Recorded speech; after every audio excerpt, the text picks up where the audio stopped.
여러분 안녕하십니까? 뉴스타트 3부 시작합니다.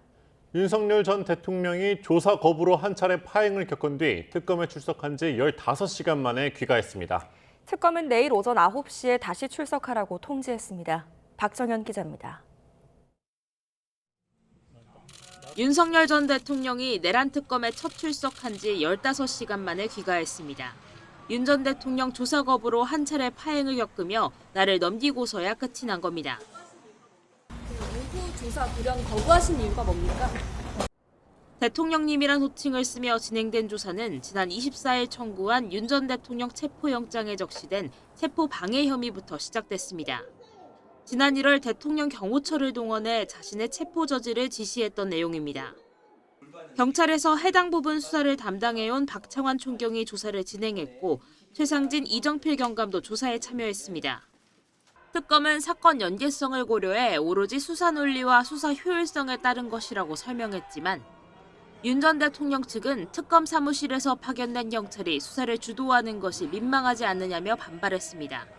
점심시간 이후엔 박 총경 대신 특검팀에 파견된 검사에게 조사를 받겠다는 입장을 내세우며 3시간 넘게 대기실에서 버티기도 했습니다. 결국 조사 내용을 바꿔 김정국, 조재철 두 부장검사가 진행하는 국무회의와 외환 혐의 조사가 먼저 진행됐는데 밤 9시 50분 조사를 끝낸 뒤 조사 열람에만 3시간 넘게 걸렸습니다.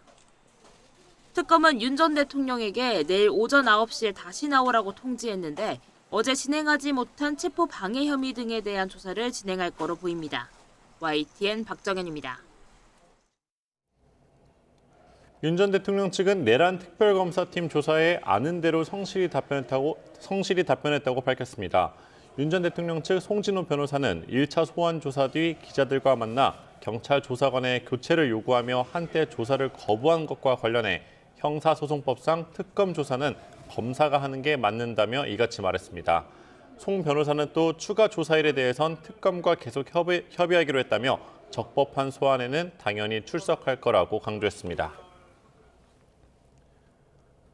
윤 전 대통령 측은 조사자로 나선 경찰이 불법에 연루됐다면서 한때 특검 조사를 거부했습니다. 이에 특검은 변호인들의 주장을 허위 사실, 또 수사 방해로 규정하고 관련 수사 착수를 검토하겠다는 뜻을 밝혔습니다. 한현희 기자가 취재했습니다. 윤석열 전 대통령 측은 특검의 오전 조사가 끝난 뒤 갑자기 입장문을 내고 조사를 거부하기 시작했습니다. 윤 전 대통령에 대한 1차 체포 시도가 불법이었는데 조사자였던 박창환 경찰청 총경이 해당 행위에 관여한 혐의로 고발됐다는 겁니다. 대신 검사가 신문을 담당해야 한다는 주장도 이어갔습니다. 경찰은 곧바로 반박에 나섰습니다. 박 총경은 1차 체포 현장에 가지 않았을 뿐만 아니라 지휘조차 하지 않았다는 설명입니다. 특검도 언론 브리핑을 열고 허위 사실로 수사를 방해하는 것이 선을 넘었다며 강하게 비판했습니다. 윤 전 대통령 측 변호인들의 수사 방해에 대해 수사에 착수하고 변협에 통보하는 방안도 검토하겠다고 경고했습니다. 특히 윤 전 대통령이 이를 이유로 대기실에서 조사실로 들어가지 않은 것은 출석 거부와 같다고 강조했습니다. 결국 3시간여 만에 조사는 재개됐지만 오전부터 이어오던 체포방해 혐의 부분은 마무리할 수 없었습니다. 특검 측은 해당 부분에 대한 조사를 향후 박 총경에게 다시 맡길 것이라고 예고한 가운데 윤 전 대통령 측과의 충돌은 계속될 전망입니다. YTN 한현입니다. 윤 전 대통령이 체포 저지 관련 조사를 거부하자 특검팀은 비상계엄 국무회의 등에 대한 조사부터 진행했습니다. 다만 이번엔 기본 사항에 대한 조사만 진행이 됐고요. 남은 조사 분량이 아직 많다면서 전 국무위원들에 대한 소환 조사도 예고했습니다. 염혜원 기자입니다. 윤석열 전 대통령의 거부로 조사가 중단되자 특검은 다른 혐의에 대한 조사를 먼저 진행했습니다. 비상계엄 전후로 열렸던 국무회의와 외환 혐의 관련 조사로 김정국, 조재철 부장검사가 바통을 이어받았습니다. 첫 조사를 마치고 특검 측은 앞서 기소된 범죄 사실과는 다른 부분도 포함돼 있다고 밝혔습니다. 한덕수 전 총리를 비롯한 당시 국무위원들을 공범으로 볼 것인지와 관련돼 있는 것으로 보입니다. 박지영 특검보는 국무위원에 대한 조사도 예정돼 있겠지만 수사에 영향을 미칠 수 있는 만큼 공개 소환하지는 않을 거라고 밝혔습니다. 이와 함께 북한 공격을 유도해 전쟁이나 무력 충돌을 일으키려 했는지를 포함한 외환 혐의도 조사했습니다. 윤 전 대통령은 지난 공수처 조사와는 달리 적극적으로 진술했다고 설명했습니다.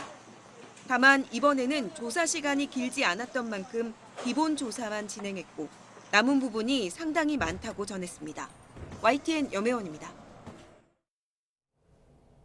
지하주차장으로의 비공개 출석을 요구하던 윤 전 대통령은 당초 예상을 깨고 특검에 전격 공개 출석했습니다.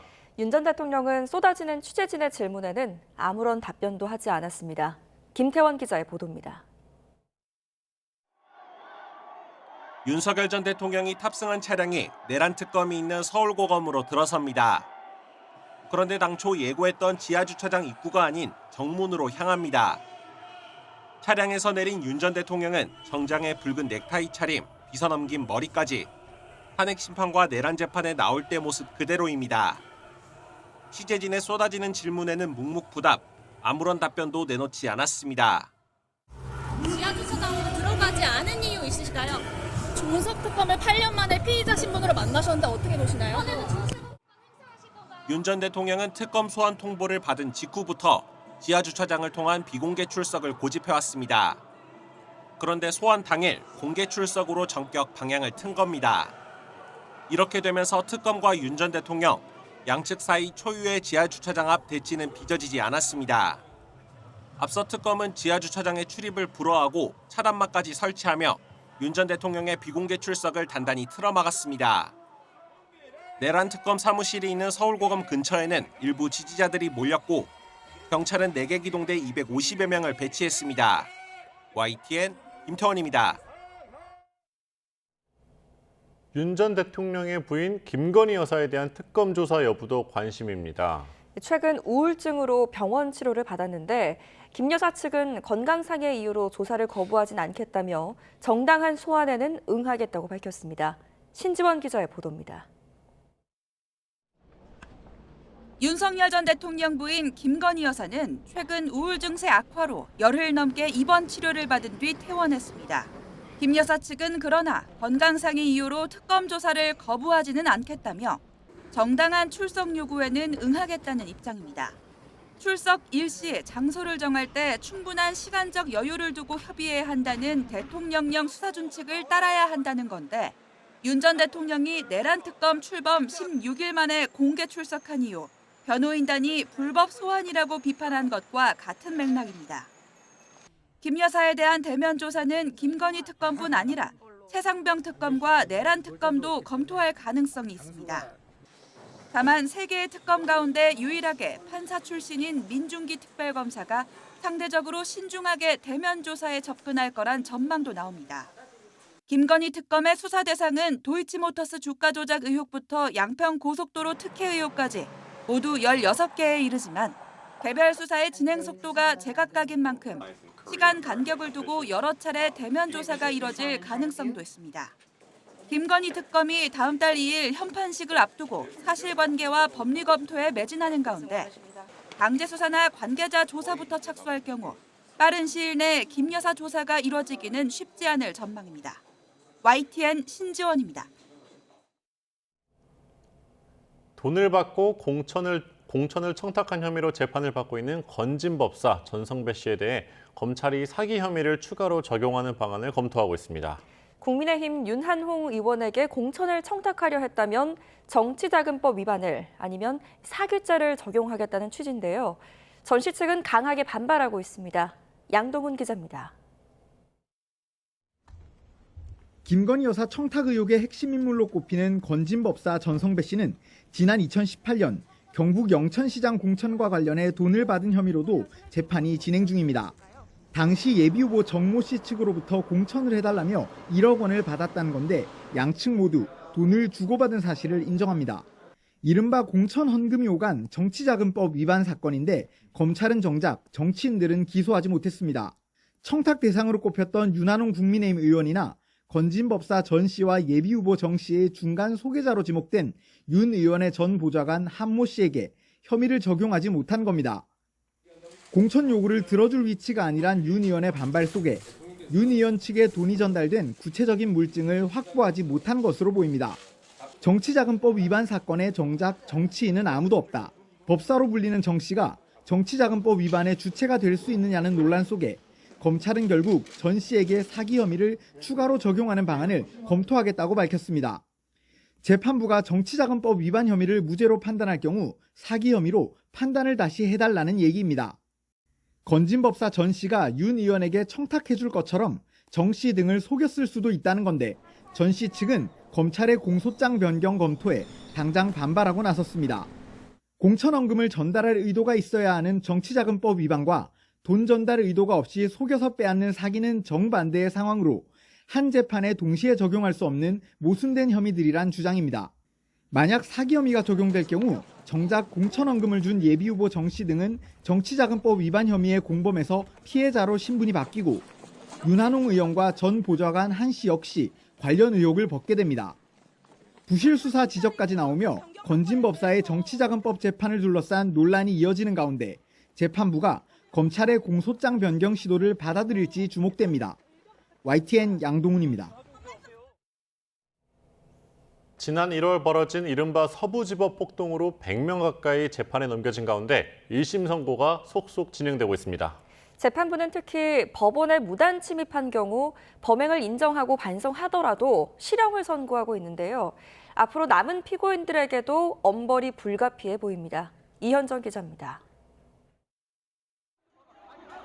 흥분한 시위대가 법원 진입을 막는 경찰을 밀어냅니다. 둔기로 창문 유리를 깨부수고 철제 셔터를 강제로 들어올리더니 때를 지어 법원에 난입합니다. 야, 국민정권이야. 내부에 침입한 시위대는 뒷길을 마구 때려 부수고 소화기를 뿌리며 곳곳을 어지럽힙니다. 지난 1월 윤석열 전 대통령 구속영장이 발부되자 서울 서부지방법원에서는 헌정사상 초유의 법원 습격 사태가 벌어졌습니다. 이후 검찰은 당시 법원 안팎에서 벌어진 폭력 사태와 관련해 100명 가까운 시위대를 재판에 넘겼고 최근 1심 선고 결과가 속속 나오고 있습니다. 현재까지 10여 명에 대한 선고가 내려졌는데 법원에 침입한 사람들은 예외 없이 모두 실형을 선고받았습니다. 전과가 없고 반성문을 제출해도 엄벌을 피하지 못했습니다. 특히 법원 당직실 유리창을 깨고 판사실이 있는 7층까지 올라간 이른바 녹색 점퍼남은 징역 3년 6개월을 선고받았습니다. 재판부는 이들의 행동은 법치주의의 근간을 흔드는 것이라며 어떤 경우에도 용인할 수 없다고 경종을 울렸는데 법원에 침입하지는 않았지만 주변에서 난동을 부린 피고인들도 지금까지 모두 징역형을 선고받았습니다. 경찰을 폭행한 이모 씨는 징역 1년에 집행유예 2년을, 취재진을 폭행하고 메모리 카드를 빼앗은 문모 씨는 징역 1년 2개월에 집행유예 3년을 선고받았습니다. 법원에 대해서 직접적인 물리력을 행사하는 것은 죄질이 상당히 좋지가 않습니다. 다른 피고인들 역시도 법원에 대한 침입이나 폭력이 있었는지 여부에 따라서 실형까지도 선고를 받을 수 있다. 최초 기소된 63명의 경우 피고인 숫자가 많아 재판이 더디게 진행되는데 재판부는 매주 여러 차례 공판을 열면서 속도를 내고 있습니다. 이들에 대해서도 증인신문까지 어느 정도 마친 만큼 다음 달 중으로는 상당수 재판이 마무리 단계에 접어들 것으로 보입니다. YTN 이현정입니다. 국회 주요 상임위원장 자리를 무난히 꿰찬 더불어민주당의 전국 주도권 잡기는 속도전에 들어갔습니다. 국민의힘은 대통령이 협치 코스프레를 하는 동안 민주당이 일당 독재를 벌였다며 당정을 싸잡아 비판했습니다. 김다연 기자가 보도합니다. 추경안 심사에 필요한 예결위원장과 법안 심사 마지막 관문인 법사위원장 자리를 확보한 민주당의 전국 주도권은 더욱 공고해졌습니다. 당장 추경안 처리와 김민석 국무총리 후보자 인준안 표결을 벼르고 있습니다. 경기 회복과 국정 공백 장기화를 막기 위해서라도 6월 임시국회가 끝나는 다음 달 4일까지 이 문제들을 매듭 지어야 한다며 월요일 본회의 개최를 거듭 요구하고 나선 겁니다. 국민의힘은 또다시 민심을 외면하고 새 정부 출범을 가로막고 있습니다. 상법 개정안과 양곡관리법, 노란봉투법 등 전 정권에서 거부권이 행사된 법안 처리도 속도감 있게 추진하겠다는 입장인데 6월 임시국회안에 추진하지 못하는 법안이 있으면 7월 임시국회라도 열겠다는 의지를 내보이고 있습니다. 국민의힘은 주말에도 김 후보자 낙마를 위한 여론전에 화력을 집중했습니다. 남은 건 의혹에 대한 명쾌한 설명이 아닌 배추뿐이라면서 부실 청문회 프레임을 이어갔고 빵점 후보로 규정하며 지명 철회와 자진 사퇴를 동시에 촉구했습니다. 상임위원장 독식을 두고는 이 대통령이 야당 의원과 악수하며 협치 코스프레를 하는 동안 민주당이 뒤에서 일당 독재를 하고 있다며 비판의 목소리를 높였습니다. 일부는 법사위원장만큼은 돌려받아야겠다며 철야 농성을 이어갔습니다. 협치가 아니라 무법 통치를 계속하겠다라는 바로 사인이라고밖에 볼 수 없다. 야당이 이처럼 강경 대응에 나선 건 과반 의석에 주요 상임위원장까지 차지한 민주당의 행보를 견제할 수단이 없다는 위기감이 작용한 탓입니다. 새 정부 초반부터 여야가 극한 대치를 이어가면서 국회 정상화와 협치 복원은 쉽지 않은 상황입니다. YTN 김다연입니다. 새 정부 출범과 함께 통일부의 명칭을 변경해야 한다는 목소리가 나오고 있습니다. 정동영 장관 후보자도 적극적인 입장을 피력하면서 관련 논의가 속도를 낼지 관심인데요. 신중하게 접근해야 한다는 지적도 나옵니다. 이종원 기자입니다. 정동영 통일부 장관 후보자는 첫 출근길에서 통일부 명칭 변경에 대한 필요성을 꽤 강한 어조로 피력했습니다.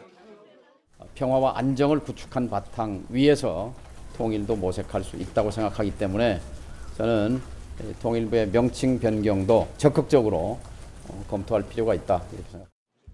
특히 지난 19일 국정기획위원회 업무보고 자리에서도 통일부의 명칭 변경 문제가 거론된 것으로 알려진 뒤라 더 주목받았습니다. 평화가 곧 경제고 평화가 밥이다 이런 얘기가 구호가 아니라 이제는 현실이 됐습니다. 일부 시민사회를 중심으로 통일부의 명칭을 남북교류협력부나 남북평화협력부 등으로 바꿀 필요성이 제기된 기저엔 북한의 두 국가론이 자리 잡고 있습니다. 북한은 2023년 말부터 남북관계를 통일을 지향하는 동족이 아닌 다른 나라로 규정하고 연결 육로와 연락 채널을 모두 끊었습니다. 대남 기구도 대부분 폐지하면서 당장 우리 통일부의 카운터파트가 사라진 상태입니다. 이런 상황에서 통일을 전면에 내세워선 남북 간 소통 자체가 불가능하니 관계 개선의 첫 단추로 통일부 명칭부터 바꿔보자는 취지입니다. 그러나 단순한 명칭 변경의 문제를 넘어 신중하게 검토돼야 한다는 목소리도 만만치 않습니다. 무엇보다 헌법 전문에도 수록된 평화적 통일 임무를 포기하고 북한의 적대적 두 국가 정책에 동조하는 것으로 비칠 수 있다는 지적은 큰 부담입니다. 만일에 북한이 통일부 명칭을 변경하고 북한 협상에 나온다면 그건 외교관계 수립을 지향하는 걸 거고 과연 그걸 받아들였을 때 우리 헌법과 국민 정서에 이게 부합하겠냐는 거죠. 통일부 명칭 변경에 대한 국정기획위원회의 방침은 아직 검토 단계인 것으로 보이는데 새 정부 첫 장관 후보자가 적극적인 입장을 피력하면서 관련 논의에 속도가 붙을지 주목됩니다. YTN 이종원입니다. 최근 미국의 이란 공격에서 부각됐던 것 중 하나가 지하시설 파괴용 벙커버스터였습니다. 미국이 처음으로 실전에 사용하며 모습을 드러냈는데요. 우리도 외국에만 의존하던 벙커버스터 개발에 힘을 쏟고 있습니다. 김문경 기자가 보도합니다. 대당 가격이 수조 원대인 B2 스텔스 폭격기에서 수십 미터 지하 시설을 파괴할 수 있는 벙커버스터 GBU-57 폭탄이 발사됩니다.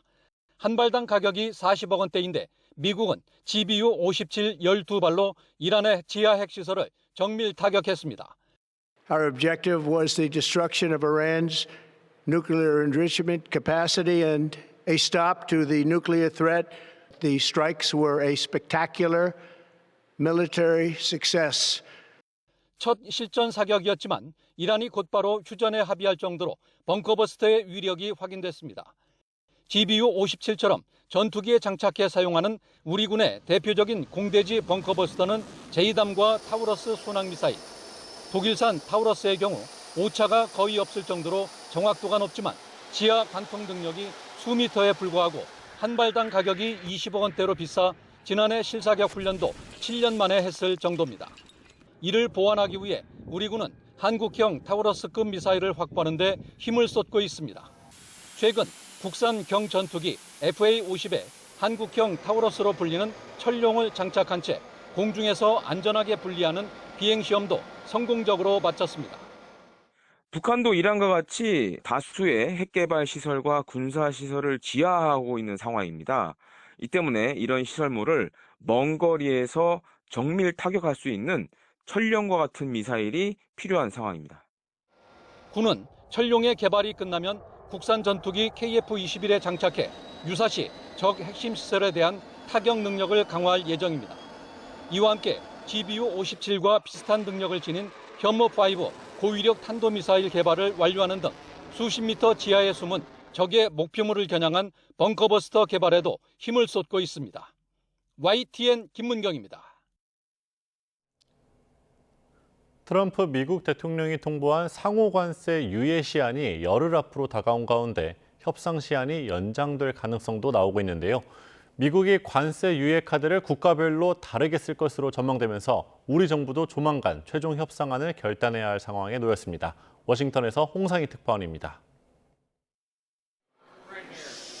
관세 협상을 이끌고 있는 스콧 베센트 미 재무장관은 지난 27일 주요 18개국과 협상을 7월이 아닌 9월 1일까지 끝내기 원한다고 말했습니다.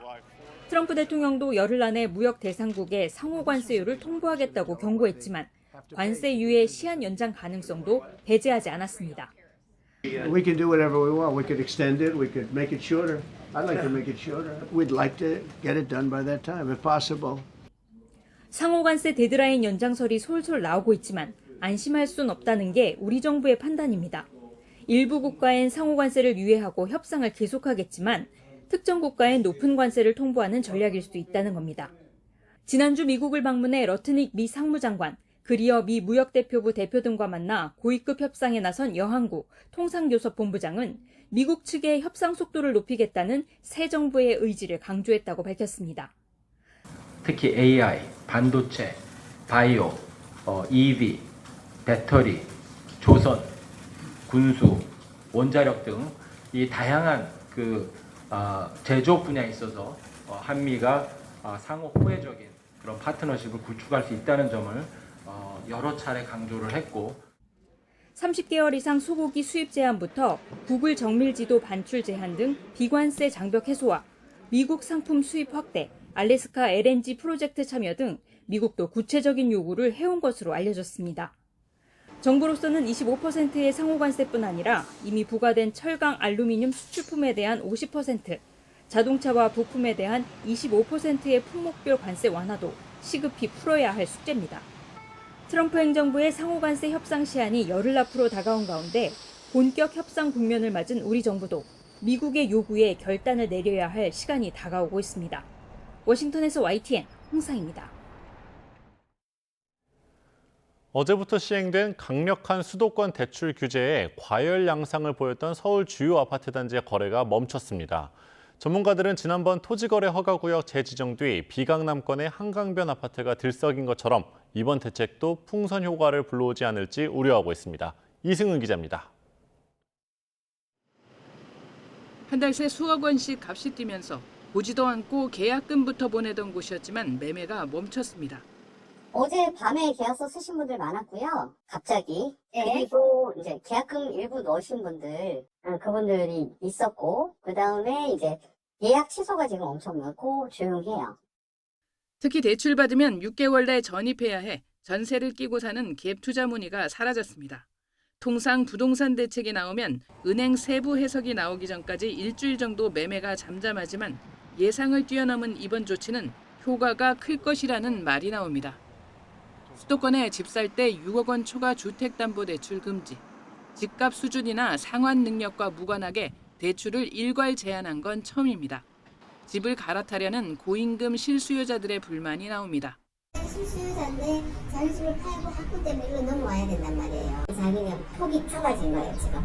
파는 것도 그렇고 어떡하냐 그러면서 전화 문의가 오는 거 있어요. 무주택자들은 조금 더 돈을 넓혀줘야 되지 않겠나. 앞서 강남 3구와 용산구를 토지거래 허가 구역으로 재지정하자 비강남권 한강변 아파트도 값이 급등했습니다. 이번에도 상대적인 비인기 지역의 집값이 오를 수 있다는 우려가 나옵니다. 이럴 때는 대출 6억을 받아서 뭐 한 10억에서 13억 선 정도 사이에 가는 아파트에 아무래도 온기가 좀 갈 것 같긴 해요. 이미 집값이 크게 올랐는데 주택담보대출은 물론 정책대출 한도까지 줄이면 신혼부부 등 청년 세대의 내 집 마련이 더 힘들어질 것이라는 지적도 있습니다. 현금 부자만 규제에서 자유로워 양극화가 심화될 것이라는 불만도 나옵니다. 전문가들은 좋은 곳에 충분한 규모의 주택이 안정적으로 공급될 것이라는 확신을 주는 것이 중요하다고 말합니다. YTN 이승은입니다.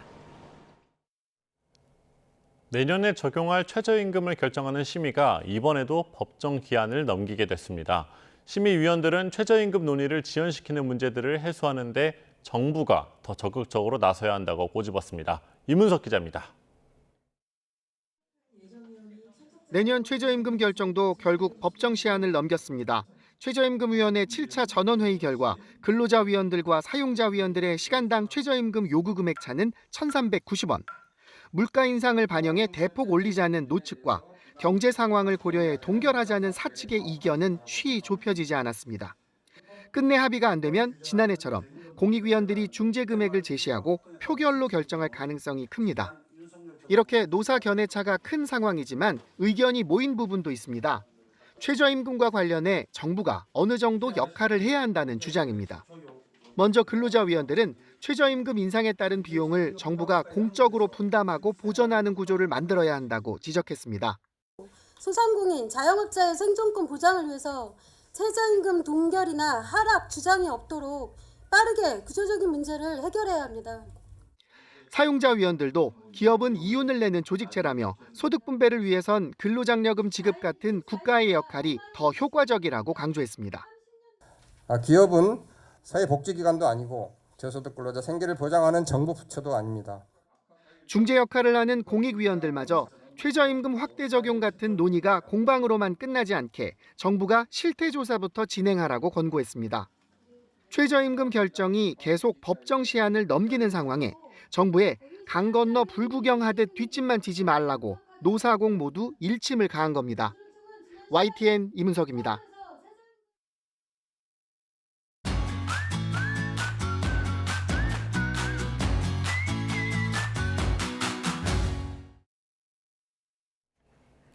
우리 농촌을 지키고 있는 젊은 일꾼들을 만나보는 기획 시리즈입니다. 오늘은 대학대 캠퍼스 커플로 만나 농촌에서 꽃을 재배하고 있는 부부 청년 농부를 만나보겠습니다. 오점곤 기자입니다. 진한 향기를 내뿜는 원색의 장미를 포장하고 있는 부부 청년 농부 이홍민, 이하나 씨. 꽃 정기 구독을 신청한 고객들에게 택배로 보내는 꽃바구니입니다. 금액을 결제를 해주시면 저희가 알아서 예쁜 꽃으로 정기로 배송을 해드리는 거예요. 신문이 자동으로 배송 오듯이. 현재 100명가량이 이렇게 1, 2주 간격으로 합리적 가격에 꽃 정기 구독 서비스를 받고 있습니다.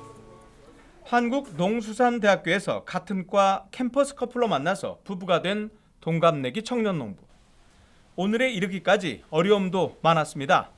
태풍과 침수라는 자연재해를 넘어야 했고, 그보다 더 높은 김영란법의 파고도 있었고, 코로나19로 인한 타격도 만만치 않았습니다. 그래서 시작한 돌파구가 인터넷 판매였습니다. 코로나 때 졸업 시즌도 없어지고 전체적으로 다 없어졌다 보니 행사가, 그래서 그 부분 때문에 매출이 너무 급감을 했고, 그래서 그 매출을 조금이라도 증대하고자 인터넷 판매를 시작했습니다. 꽃 정기 구독과 시즌별 인기 꽃다발 개발로 어려움을 이겨낸 지금 인터넷 판매 비율은 90%에 이르렀습니다. 여기에 농장 체험과 휴식 프로그램을 시작하면서 또 다른 돌파구를 열었습니다. 네, 이곳은 월드컵 경기장보다 훨씬 더 큰 규모인데요. 이곳에서 다양한 형태의 각종 체험이 이루어집니다. 꽃을 키우고 체험객도 맞이하면서 월 평균 3,000건 이상의 꽃 배달로 바쁜 나날을 보내고 있는 부부 청년 농부. 그동안 유튜브 영상 제작, 버스 광고, 책자 발간 등을 통해 농장이 단순 생산을 넘어 고객과 소통하고 체험과 휴식을 갖춘 체험 농장으로 성장할 수 있도록 지원하였습니다. 부부의 꿈은 농장이 공식 치유 농장으로 인증받아서 힐링 프로그램을 운영하고 또 사람들에게 꽃과 농촌 문화를 함께 느끼도록 하는 거라고 합니다. YTN 오정곤입니다. 심각한 저출산 위기 속에 올해 상반기 출산율이 반등 조짐을 보였습니다. 소중한 생명을 품게 된 엄마들은 다양한 몸의 변화를 겪게 되는데요. 변해가는 몸을 보며 스트레스를 받는 대신 건강하게 받아들이기 위한 엄마들의 노력, 최근 임부복 유행에도 그대로 반영되고 있습니다. 신지원 기자입니다. 인생의 축복처럼 찾아온 아기. 하지만 10달 동안 엄마들이 겪는 몸의 변화는 반갑지만은 않습니다. 입덧과 수면장애, 갑작스러운 체중 증가까지. 아기와 나 모두를 아끼는 요즘 엄마들의 슬기로운 임신 생활은 매일 아침 어떤 옷을 입을지 고르는 것부터 시작합니다. 제가 배가 이렇게 제법 나오기 시작했어요. 임부복을 사면 결국에는 출산하고 나선 못 입을 것 같기도 하고 조금 묘하게 촌스럽기도 하고 제 스타일이 아니더라고요. 특히 워킹맘이 많은 요즘, 일과 가정을 모두 지키고 싶은 임산부들에게 의복은 곧 의지의 표현입니다. 아무래도 직장인이다 보니까 좀 직장 다닐 때 나 임신했어요 이렇게 뭐 티내고 다니는 것보다는 저는 그래도 똑같은 직장인이고 프로페셔널하게 일하고 있다라는 인상을 주고 싶어서 기존에 입던 옷의 연장선상으로 조금 한 사이즈 업해서 입는 편이거든요. 그래서 좀 편안하면서도 좀 약간 갇혀 입은 옷을 선호하고 있어요.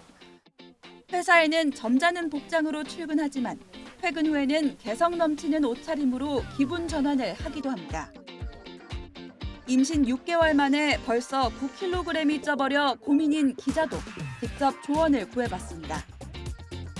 예전의 임부복 트렌드는 무조건 가리기에 급급했어요. 그런데 요즘에는 의외로 배를 오히려 드러내면 더 날씬해 보인다라고 생각하시는 분들이 많기도 하고, 또 지금은 오히려 배를 예쁘게 드러내고 색깔에 뭐 포인트를 준다던가 하는 식으로 이제 시선을 조금 분산하는 식으로 코디를 많이 하고 계신 것 같아요. 최근에는 임산부 전용 의류보다 남녀 공용이나 출산 후에도 입을 수 있는 넉넉한 디자인이 트렌드로 자리 잡고 있습니다. 이렇게 캐주얼한 복장으로 활동성을 강조하거나 색깔로 화사하게 포인트를 주면 무거워진 몸도 한결 가벼워진 기분입니다.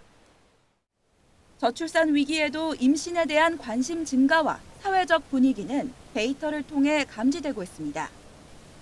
지난해 출생아 수와 합계 출산율은 9년 만에 반등했고, 올해 1분기에 태어난 아기는 6만 5천여 명으로 작년 동기보다 7.4%포인트 많습니다.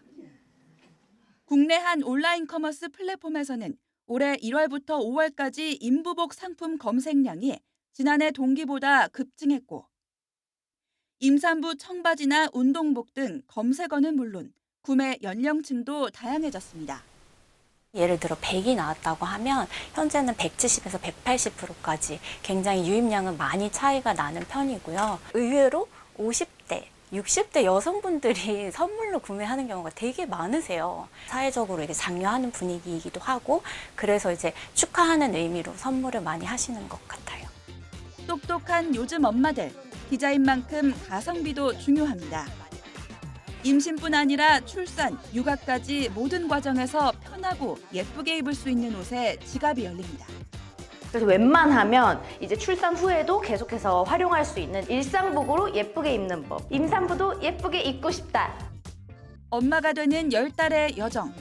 옷장 앞에서 고민하는 시간은 힘겨운 몸의 변화를 건강하고 유쾌하게 받아들이기 위한 노력이기도 합니다. YTN 신지원입니다.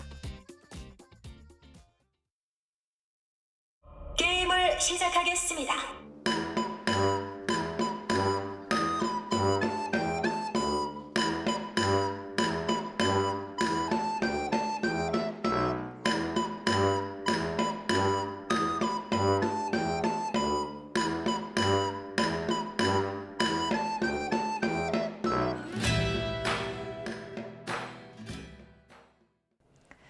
최근 7월에 일본 대지진이 일어날 것이라는 설이 일파만파 번지고 있습니다. 불안감이 커지자 전문가들은 예견된 곳은 언제든 강진이 발생할 수 있는 위험 지역이라고 짚었습니다. 과도한 공포감을 유발하기보다 지속적인 대비가 중요하다는 겁니다. 정혜윤 기자입니다. 올해 7월 일본 대지진이 일어날 거라고 예견해 재앙설의 시발점이 된 일본 만화입니다. 1999년 최초 발간된 내가 본 미래의 작가는 다치기로입니다. 본인이 실제로 끈 예지몽을 토대로 만화를 그려나간 줄거리가 특징인데 2011년 3월 동일본 대지진 발생 시점을 정확히 예언한 듯한 장면이 재조명되면서 유명세를 타기 시작했습니다. 그러다 최근 완전판에서 2025년 7월 5일 일본 대지진을 또 한 차례 예고한 것이 화제가 됐습니다. 만화에서 예언한 대지진 지역은 실제 일본에서 100주년 주기 대지진이 수십 년 안에 일어날 것이라고 우려하는 곳입니다. 바로 난카이 해곡으로 일본 남서쪽으로 길게 뻗은 해저 협곡입니다.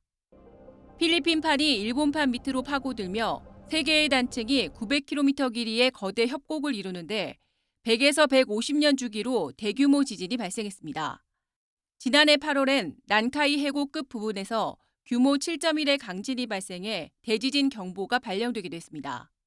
특히 예지몽 만화에서 묘사한 바다 지진 지역은 협곡 최남단 남동쪽 부근 해역으로 추정되는데 최근 남쪽 가고시마현 인근 바다 진앙지에서 사흘 동안 규모 4 이상의 지진이 무려 20차례 이상 일어난 만큼 만화 속 대지진설이 더욱 주목을 받고 있는 겁니다. 그러나 지진설과 상관없이 과거부터 난카이는 대지진 우려 지역이라 최근 연이은 지진으로 위로볼 때 당장 강진이 발생해도 이상하지 않다는 게 전문가들의 분석입니다. 난카이 해곡의 최남단 지역이라고 쉽게 생각하면 돼요. 100년, 150년 주기로 발생하는 지진이 굉장히 임박했다라고 얘기를 하고 있거든요. 바로 그 지역에서 지금 지진이 나고 있는 거예요. 이렇게 한 자리에서 집중적으로 나는 거는 굉장히 이례적인 일이거든요. 일본 대지진설이 퍼지며 주변 나라들까지 술렁이자 일본 기상청은 지진 시기와 규모를 정확히 예측하는 건 불가능하다며 과도하게 대응하거나 불안감을 조성하지 말아달라고 당부했습니다. 전문가들은 이와 함께 일본 대지진은 언제라도 닥칠 수 있는 재난이므로 예언 날짜가 지난 뒤에도 긴장을 늦춰선 안 된다고 경고했습니다. YTN 정혜윤입니다. 지구온난화가 심화하면서 스위스 알프스 산에 있는 빙하들도 급속히 녹고 있습니다. 빙하가 녹으며 크고 작은 구멍들이 생겼는데요. 이를 통해 얼음이 더 쉽게 녹으면서 빙하 붕괴와 산사태로 이어지고 있습니다. 김잔디 기자입니다. 스위스 알프스 남동부 발레주에 있는 론 빙하지대. 얼음이 녹아 물이 흐르거나 싱크홀처럼 구멍이 뻥 뚫려 있는 곳을 쉽게 볼 수 있습니다. 지난해 가을 측정 때보다 빙하가 이미 3m 가까이 녹아 사라졌습니다. And now the melting has set in quite early in the season this year because there was little snow. And now the melting is strongly accelerating because we're just going into the first heat wave of the season. 빙하가 비교적 좋은 상태를 유지했던 30년 전에는 연간 약 4m 정도의 빙하가 줄었는데 지난 2022년에는 10m의 얼음이 녹아 없어졌습니다. 특히 스위스는 지난 100년간 평균 기온이 약 2도 상승해 전 세계 평균의 2배 가까이 올랐습니다. 최근 몇 년간 여름은 덥고 겨울엔 가뭄으로 눈이 적게 내리면서 빙하가 녹는 속도는 더 빨라졌습니다. 또 빙하 내부에 물이나 공기의 흐름으로 구멍이 생기고 이런 구멍은 점점 더 커지고 있습니다. It's a Swiss cheese that is getting more holes everywhere. And these holes are collapsing and it's not good for the glacier. 알프스 빙하는 유럽 여러 강의 수원으로 빙하가 사라지는 것은 물자원 감소로 직결될 뿐 아니라 지반이 불안정해지며 대형 산사태와 빙하호 범람에 따른 홍수의 위험을 높입니다. 실제로 지난달 말 스위스 비리흐 빙하가 무너지며 블라텐 마을을 덮쳤고 마을 90%가 매몰됐습니다. 전문가들은 빙하를 살리기 위해선 우리 모두가 이산화탄소 배출을 줄이려는 노력을 해야 한다며 빙하가 사라지면서 발생하는 산사태 홍수의 규모와 빈도가 더 커지고 있다고 경고했습니다. YTN 김잔디입니다. 스마트폰이나 전기차 등 첨단 산업의 필수적인 핵심 광물을 확보하기 위한 강대국들의 경쟁이 치열합니다. 정작 자원의 축복을 받은 나라들은 환경오염은 물론 노동 착취나 심각한 유혈 사태로 신음하고 있습니다. 보도에 유토건 기자입니다. 유네스코 세계 지질공원으로 지정된 아름다운 섬이 여기저기 파헤쳐졌습니다. 해양 생물의 천국으로 불렸던 해역은 니켈 광석을 채굴하는 업체들이 몰려들면서 이제 막다른 위기에 몰렸습니다. 세계 최대의 니켈 생산국이자 코발트와 알루미늄을 풍부하게 보유한 인도네시아에선 수천 개 마을이 비슷한 고통을 겪고 있습니다. 생업의 수단이었던 물고기는 사라졌고 마시는 물과 공기까지 심각하게 오염됐습니다. 주민들이 하나둘 떠나면서 마을 자체가 해체되고 있습니다. Which also we found now in the recent data has also high levels of those metals. So you cannot escape basically any of the exposure to those toxic metals. 남미의 대표적 금 생산국인 페루에선 금값이 가파르게 오르면서 불법 채굴이 극성을 부리고 있습니다. 정부 허가를 받은 금광까지 공격하면서 곳곳이 무법천지로 변했습니다. 최근엔 금광을 지키던 보안요원 13명이 무더기로 납치돼 살해되는 사건이 일어나 대규모 군사작전까지 펼쳐졌습니다. Las fuerzas armadas tomarán el control total en la zona de la minera La Poderosa. 코발트와 탈륨 등 주요 광물의 보고인 아프리카 콩고 민주공화국은 자원의 비극을 가장 극적으로 보여주는 나라입니다. 이권을 차지하려는 정부군과 100여 개 무장단체, 외국 기업들이 얽히고 설켜 수십 년째 유혈 사태를 이어가고 있습니다. 아동과 여성을 상대로 한 노동 착취나 성폭력은 일상이 됐습니다. 최근 광물확보의 필사적인 트럼프 행정부의 중재로 평화협정이 체결됐지만 이대로 평화가 유지될 거라고 믿는 사람은 없습니다. And they'll bring good governance and ensure responsible, reliable supply chains for things like critical minerals that benefit regional governments and our partners and allies as well. 산업화에 따른 인류의 광물 수요가 급증하면서 최근 20년간 파괴된 산림의 면적은 140만 헥타르에 이르는 것으로 집계됐습니다. YTN 유토건입니다. 논란 속에 진행된 억만장자 제프 베이조스의 초호화 결혼식이 약 1조 5천억 원 규모의 경제 효과를 창출할 것으로 이탈리아 당국이 추산했습니다. 이탈리아 관광부는 현지 시각 27일 보도자료에서 베이조스의 베네치아 결혼식이 9억 5,700만 유로, 우리 돈으로 1조 5천억 원의 경제 효과를 낼 것으로 예상된다고 밝혔습니다. 이는 관광도시 베네치아의 연간 매출의 68%에 해당하는 금액이라고 관광부가 설명했는데요. 베네치아가 속한 베네토주의 루카자이아 주지사는 베이조스가 결혼식에 최소 4천만 유로, 약 604억 원을 쓴 것으로 추산했습니다.